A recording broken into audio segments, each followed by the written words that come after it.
In a desperate attempt to find some practical use for the Mighty Micros minifigures, I've decided to make the Captain America costume from the Star-Spangled Man with a Plan sequence. Definitely wasn't trying for anything exact, just getting the general vibe of it. The main feature being the actual physical wings on the side of his head instead of the printed ones. And while they might be dragon wings instead of eagle wings, these plume pieces off of some knight helmets work pretty well, and they're very easy to get for cheap, unless they are white. The white ones only came in 2 sets, and therefore each one costs $20.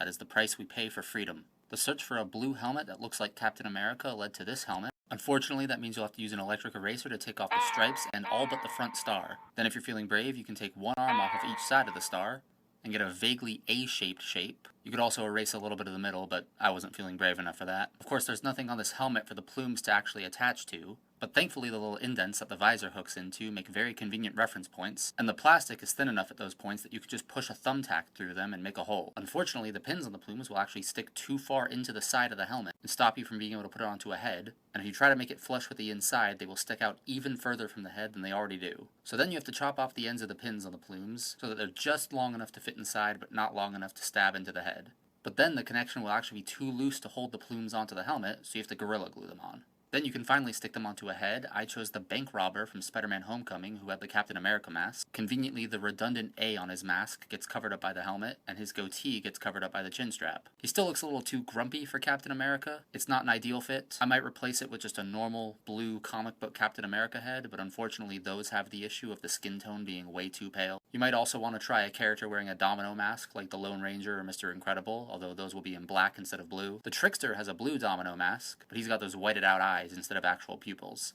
No matter what, it's going to be a compromise. This shield from the Lion Knight's castle is also not perfect, but I feel like it gets the vibe across. And most importantly, it's almost kite-shaped. And with all the pieces put together, this is what it looks like.